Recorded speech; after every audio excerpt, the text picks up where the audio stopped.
21শে জুলাইয়ের প্রস্তুতি বৈঠক শেষে এই মুহূর্তে সাংবাদিকদের মুখোমুখি ঋতব্রত বন্দ্যোপাধ্যায় সরাসরি। এই যে নানান ধরনের কথাবার্তা বা মদন মিত্র কোনো পথ ছিল না, একটার সঙ্গে আরেকটার কোনো মিল নেই, মানে কোহেরেন্স নেই ইংরেজিতে যাকে বলে, এরকম ধরনের কথাবার্তা আসছে। সুতরাং এই ধরনের কথাবার্তার কি জবাব আমরা দেবো? দ্বিতীয়ত হচ্ছে যে এই যে 21শে জুলাই এবারে দেখা যাচ্ছে চারটে সবার জায়গা, এনসিপিআই বলছে তারা করবে, আপনাদের জায়গা, কালীঘাটের একটা জায়গা, আবার কংগ্রেসের একটা জায়গা। এই দিনটা আসলে কার? এইটা কি কোনো হয়? দিনটা শহীদদের, শহীদ পরিবারদের। স্বাভাবিকভাবে এখন দেখুন, গণতান্ত্রিক ব্যবস্থার মধ্যে, গণতান্ত্রিক কাঠামোর মধ্যে চারটে কেন 40টাও মিটিং হতে পারে, তো যে যার মতো মিটিং করবেন, তাতে কোনো সমস্যা নেই। কিন্তু দিনটা নাচাগানা করার জন্যে নয়, দিনটা শহীদদের স্মরণ করবার জন্যে, সো কল্ড সেলিব্রিটিদের নিয়ে মাতামাতি করার দিন এটা নয়। শহীদদের স্মরণ করা, শহীদদের তর্পণ করা, এইটা হচ্ছে দিন।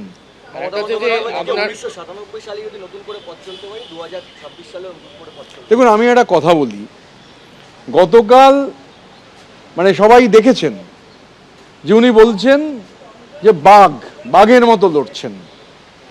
তা আমি খালি বলি, দেখুন, আমি দক্ষিণ 24 পরগনার বাসিন্দা।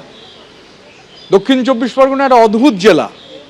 একদিকে মেট্রো রেল ঢুকছে, আবার অন্যদিক দিয়ে রয়্যাল বেঙ্গল টাইগার বেরোচ্ছে।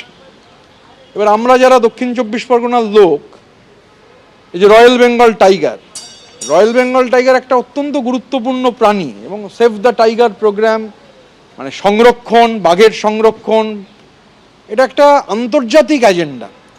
এবারে আমরা ছোটবেলায় দেখেছি, একটু ধরুন বারুইপুর পেরিয়ে গেলে বা সোনারপুরের পর কালিকাপুর পেরিয়ে গেলে আত্মীয় স্বজনদের বাড়িতে সন্ধ্যেবেলা লোকে অ্যালার্ট থাকতো যে বাঘরোল আসতে পারে, ভামবিড়াল আসতে পারে, বনবিড়াল আসতে পারে, নানান ধরনের ব্যাঘ্র প্রজাতি রয়েছে।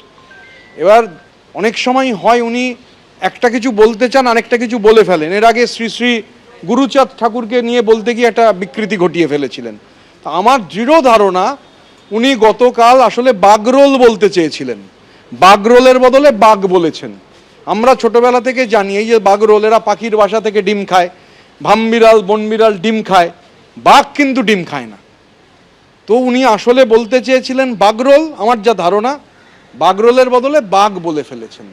এই ধরনের বিভ্রান্তি হচ্ছে, এই বিভ্রান্তিগুলো কাম্য নয় আর কি। আর সব থেকে বড় কথা হচ্ছে, মানে ধরুন, মানে উনি যাকে বাঘ বলছেন, আমরা বলছি আসলে বলতে চেয়েছিলেন বাঘরোল, বলে ফেলেছেন বাঘ। তো এই বাঘরোল পার্লামেন্টে যাবে কিনা আমার জানা নেই। এই বাঘরোল পার্লামেন্টে গিয়ে হচ্ছে টেবিল বাজিয়ে বলবে কিনা যে এত ভোটে জিতেছিলাম। তারপর এখন কি হয়েছে সবাই দেখেছেন। আর বাঘ ডিমের তোয়াক্কা করে না, বাঘরোল ডিম খায়। বাঘ ডিম খায় না, ভামবিড়াল বনবিড়াল ডিম খায়, বাঘরোল ডিম খায়, বাঘ কিন্তু ডিম খায় না। বাঘের ডিম নিয়ে কোনো টেনশন থাকে না। আজকে বলছেন যে শহীদ পরিবারের যারা সদস্য, তারা নাকি অর্থের বিনিময়ে আপনারা নাকি তাদের সাথে যোগাযোগ করছেন, পুলিশ দিয়ে ভয় দেখিয়ে নাকি নিয়ে আসবেন। এর থেকে ধরুন মানে চূড়ান্ত অবমাননাকর মন্তব্য কি কিছু হতে পারে? এই যে শহীদ পরিবার, আমি একটু ভেবে দেখবার জন্য অনুরোধ করব, গত যে শহীদ দিবসগুলো, এই শহীদ পরিবারদের কোথায় পাওয়া যেত, কোন রোতে তারা বসতেন? সিরিয়ালের সাইড অভিনেতা মঞ্চের ফার্স্ট রোতে বসে আছেন। শহীদ পরিবার তো অনেক পেছনে, প্রথম রোতে জায়গা নেই। তো শহীদ পরিবারদের কেমন সম্মান দিয়েছেন তা সবাই জানে। আর এই যে আজকে যে কথা বলছেন, প্রকৃতপক্ষে যারা জীবন দিয়েছেন এই শহীদ পরিবারগুলোকে অসম্মান করছেন, দুর্ভাগ্যজনক। মনীশ গুপ্ত কালকে ছেড়ে দেবেন বলছেন, এবং বলছেন যে অসম্মান করা হচ্ছে। দেখুন, আমি মনীশ গুপ্তর ব্যাপারে বলতে পারবো না, কিন্তু আমি যেহেতু মানে এর আগে আমার রাজ্যসভার 3 জন সহকর্মী বুলুদা, সুস্মিতা এবং প্রকাশ, তারা ইস্তফা দিয়েছেন, তারা বিজেপির হয়ে মনোনয়ন জমা দিয়েছেন। কোয়েল মল্লিকও আজকে পদত্যাগপত্র জমা দিয়েছেন। এই বাংলার মাটি, এই বাংলার মাটিতে মানে ধরুন বাংলার বাঘ আশুতোষ মুখার্জিকে বলা হয়। আশুতোষ মুখার্জি তো বাঘরোল নন, আশুতোষ মুখার্জি বাঘ। বা আমাদের যে ধরুন আমাদের এখানে যখন মানে গোটা দেশ একরকম, বাংলার মাটিতে নবজাগরণ হয়েছে, সেই নবজাগরণে মাইকেল মধুসূদন দত্ত মেঘনাদ বধ কাব্য লিখছেন, আলো জ্বালছেন, হেনরি লুই ভিভিয়ান ডিরোজিওর শিষ্য। আমি এই কারণে মাইকেল মধুসূদন দত্তর কথা বলছি, কারণ মাইকেল মধুসূদন দত্ত তার জন্মস্থান সাগরদাড়ি, কবতক্ষ নদী, সেখান থেকে যখন কলকাতা, রাজনারায়ণ দত্ত, খিদিরপুর, সিটটার নামই ছিল একসময় কবিতীর্থ, সিট ছিল ডিলিমিটেশনের আগে। তো মাইকেল মধুসূদন দত্ত লিখেছিলেন যে একে একে নিবিছে দেউটি। ক্ষণজন্মা পুরুষ তো ভবিষ্যৎ দেখতে পান, যা লিখে গেছেন তা আমরা ব্যবহার করি। এটা মাইকেলের কবিতা আজ থেকে 1000 বছর বাদেও থাকবে, সবার কবিতা থাকবে না। মানে খাতার মধ্যে যা কিছু লিখলেই কবি হওয়া যায় না। তো মাইকেল মধুসূদন দত্ত আমাদের নবজাগরণের অন্যতম অগ্রদূত।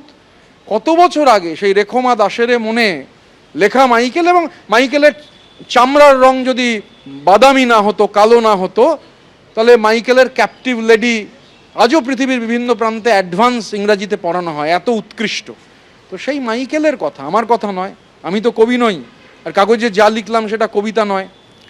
তো মাইকেল বলে গেছেন একে একে নিবিছে দেউটি। এই রাজ্যসভা লোকসভা দেখার পর যে দমবন্ধকর পরিবেশ ছিল, কে কি রাজনীতি করবেন সেটা তার ব্যাপার, কিন্তু দমবন্ধকর যে পরিবেশ ছিল তা নিয়ে তো সন্দেহ নেই। স্বাভাবিকভাবে দেউটি নিভছে, দেউটি নেবারই কথা। ফ্যাসিবাদ, আধিপত্যবাদ যখন রক্তচক্ষু দেখিয়ে, ফ্যাসিবাদে মনোলগ হচ্ছে মূল কথা, হিটলার বলবেন লোকে শুনবে, এখানেও তাই। ফ্যাসিবাদ হচ্ছে মনোলগ, গণতন্ত্র হচ্ছে ডায়লগ। এবিপি আনন্দ, এগিয়ে থাকে, এগিয়ে রাখে।